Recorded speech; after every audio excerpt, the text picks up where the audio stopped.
प्रबल न्यूज, हर खबर आप तक।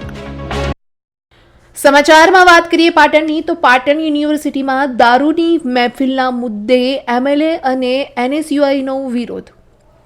વિગત અનુસાર વાત કરીએ તો પાટણ હેમચંદ્રાચાર્ય યુનિવર્સિટીની બોયઝ હોસ્ટેલમાં દારૂની મહેફિલ મામલે પોલીસ ફરિયાદ નોંધાતા પાટણના કોંગ્રેસ ધારાસભ્ય કિરીટ પટેલ અને પાટણ જિલ્લાના એનએસયુઆઈના સભ્યોએ ભારે વિરોધ કર્યો.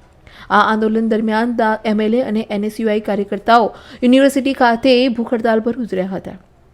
શિક્ષણ કે ધામ में अल्कोहल मैदान में ना नारा સાથે એનએસયુઆઈના કાર્યકર્તાઓ અને ધારાસભ્ય કિરીટ પટેલ ઉત્તર ગુજરાત યુનિવર્સિટીમાં ઘૂસ્યા હતા. અહીં પોલીસે ગેટ બંધ કરી દેતા પોલીસ અને એનએસયુઆઈના કાર્યકર્તાઓ વચ્ચે ઘર્ષણ પણ થયું હતું. ધારાસભ્ય કિરીટ પટેલે પાટણ પોલીસ વિભાગને આક્ષેપ કરતા કહ્યું કે આલ્કોહોલ મામલે ફરિયાદ નોંધવા અંગે જે પગલાં લેવા જોઈએ તે ન લીધા હોવાને કારણે અમે આજે આ વિરોધ કરી રહ્યા છીએ. તેમણે કહ્યું કે એટલે હવે અમારી રજૂઆત મુખ્યમંત્રી અને ગૃહમંત્રીને કરવામાં આવી છે. કિરીટ પટેલે અન્ય એક નિવેદનમાં જણાવ્યું છે કે યુનિવર્સિટીમાં વારંવાર દારૂ ઝડપાય છે અને આ મામલા પર યોગ્ય કાર્યવાહી કરવામાં આવતી નથી. જો કોઈ પોલીસ ગુનેગાર લોકોની સાથે જોડાયેલ હોય તો તેમને બચાવ કરવામાં આવી રહ્યો છે.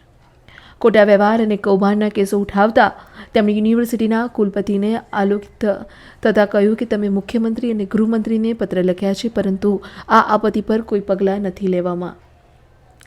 પાટણ યુનિવર્સિટીના કુલપતિ કે.સી. પુરિયાએ જણાવ્યું હતું કે આ ઘટનાની ફરીથી તપાસ કરવામાં આવશે અને યુનિવર્સિટી તરફથી પોલીસને જ્ઞાપન કરવામાં આવ્યું છે.